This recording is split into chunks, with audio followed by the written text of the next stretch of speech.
Hola, buscador de la verdad y seguidor del canal Virtus Veritas. Hace poco, navegando por el internet, encontré algo muy interesante y en el mismo tiempo muy aterrador. En una de las páginas web más interesantes del internet, llamada WTF Happened in 1971, te dejo el link en la descripción del vídeo.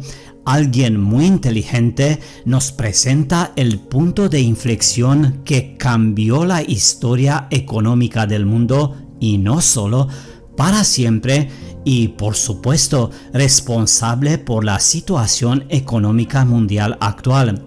Como de costumbre, todo está relacionado con los Estados Unidos de América, uno de los países de este mundo que, nos guste o no, es el país que tiene la mayor influencia, marca las tendencias y la evolución de casi todo en este mundo.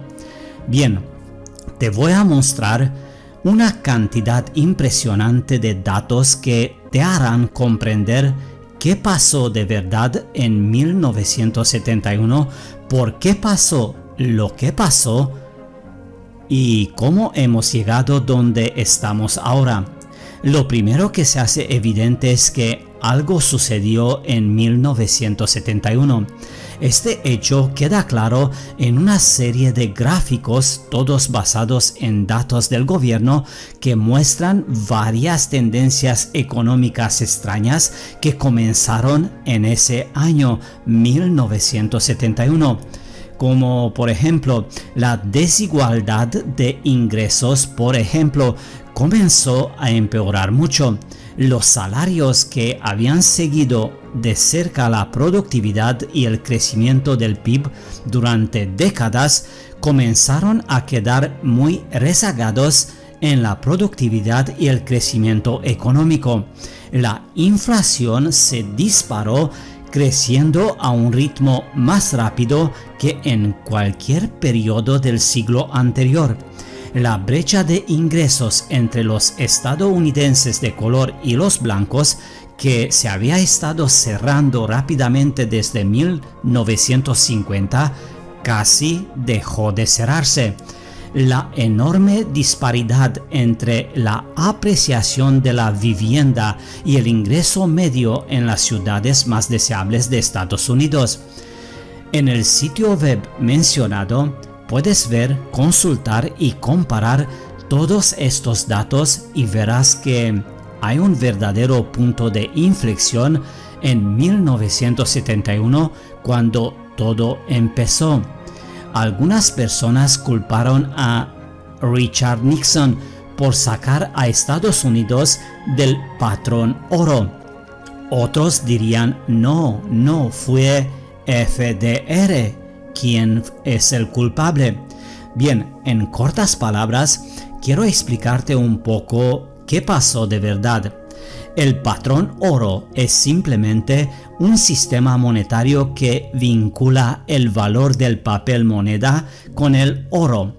El sistema que se implementó en los Estados Unidos de América en 1834 fijó el precio del oro en $20.67 la onza, donde se mantuvo hasta principios de la década de 1930. Tengo que aclarar aquí que una onza es 28,3495 gramos, es decir, 28,3495 gramos de oro de 24 quilates y 999,9 de pureza tenía un valor de $20.67. En la década de 1870, otros países siguieron su ejemplo, marcando el comienzo de la edad de oro del oro, perdón el juego de las palabras, y un periodo de gran prosperidad, ¿no?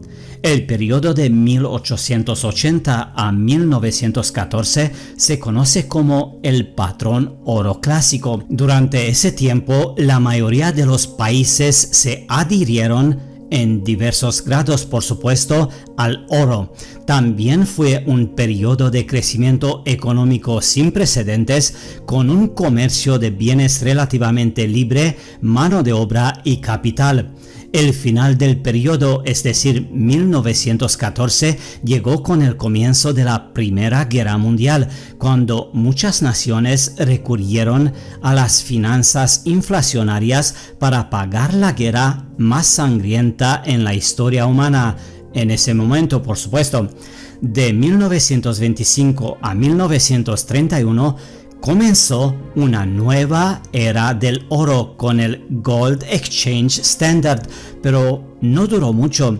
Esta versión fracasó en 1931 tras la salida de Gran Bretaña del oro ante las salidas masivas de oro y capital.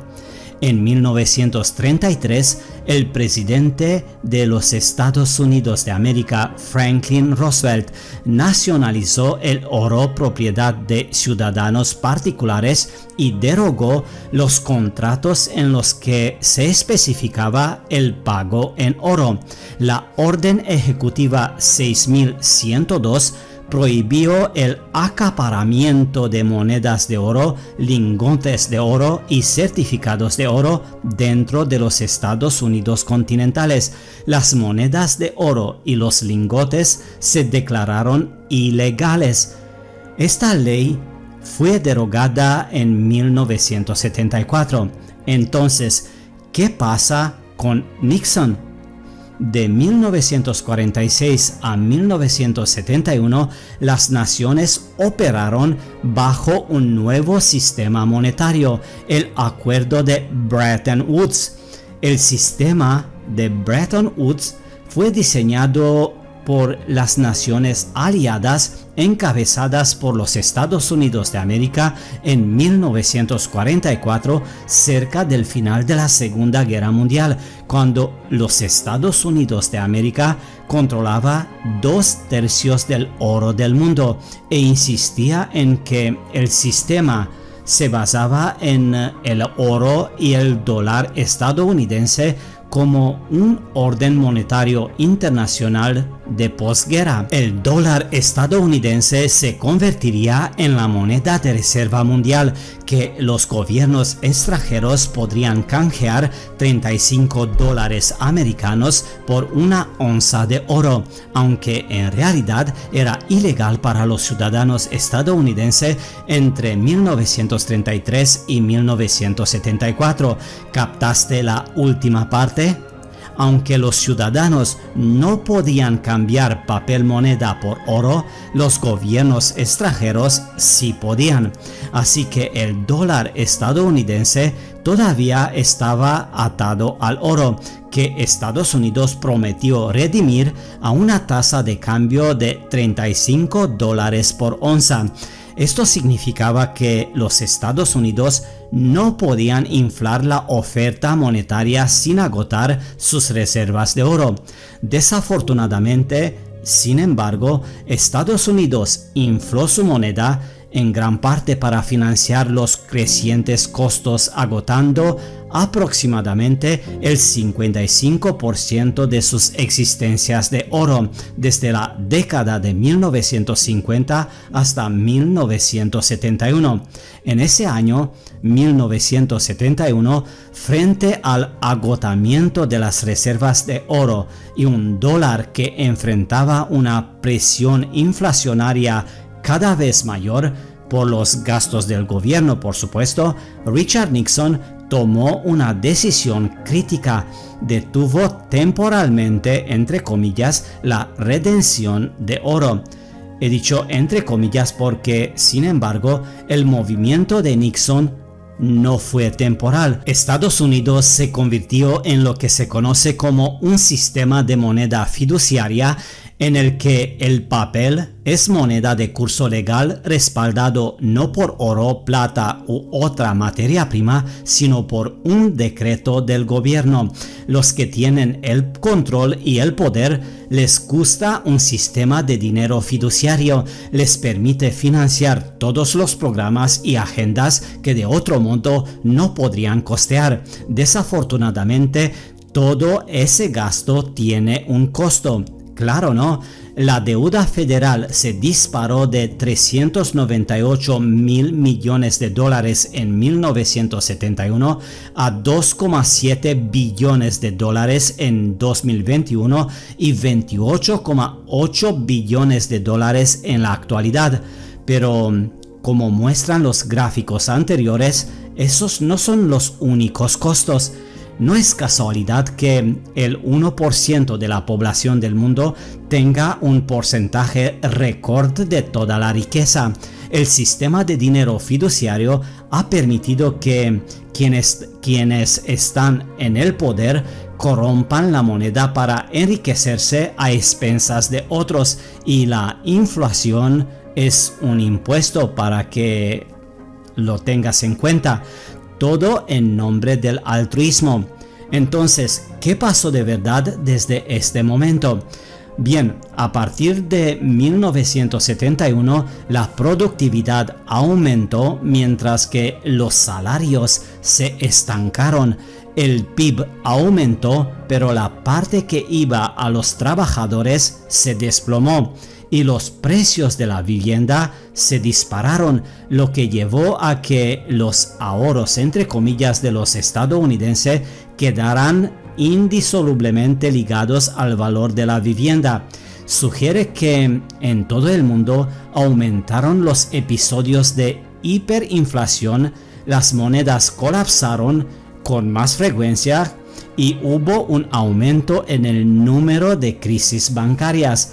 La tasa de ahorro personal cayó por un precipicio y la tasa de encarcelamiento se multiplicó por 5. Las tasas de divorcio se dispararon y el número de personas de veintitantos años que vivían con sus padres aumentó exponencialmente. Lo más horrible de todo, el número de abogados se cuadriplicó. Y cuando miramos cosas como la obesidad, algunos podrían decir que eso no está relacionado con el fin del patrón de oro. ¿Estás seguro? Entonces, ¿por qué la gente tiene que comer muchos más alimentos subsidiados que hace 60 años? ¿Y por qué los cultivos subsidiados número 1 son el azúcar y el maíz? ¿Te has preguntado alguna vez? Y por supuesto, sucedieron otras cosas en 1971. El Foro Económico Mundial, también llamado el Foro de Davos, una organización no gubernamental internacional que se reúne anualmente en Davos, Suiza, y que sobre todo es conocida por su asamblea anual en esta localidad, fue fundado en ¡Bingo! 1971 por Klaus Schwab, profesor de economía en Suiza.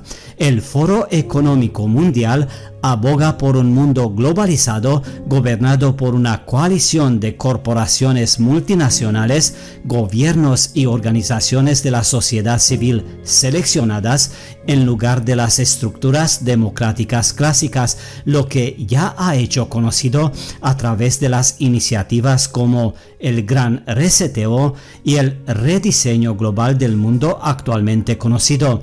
Piénsalo profundamente. Un gran abrazo y mucha salud. Hasta pronto.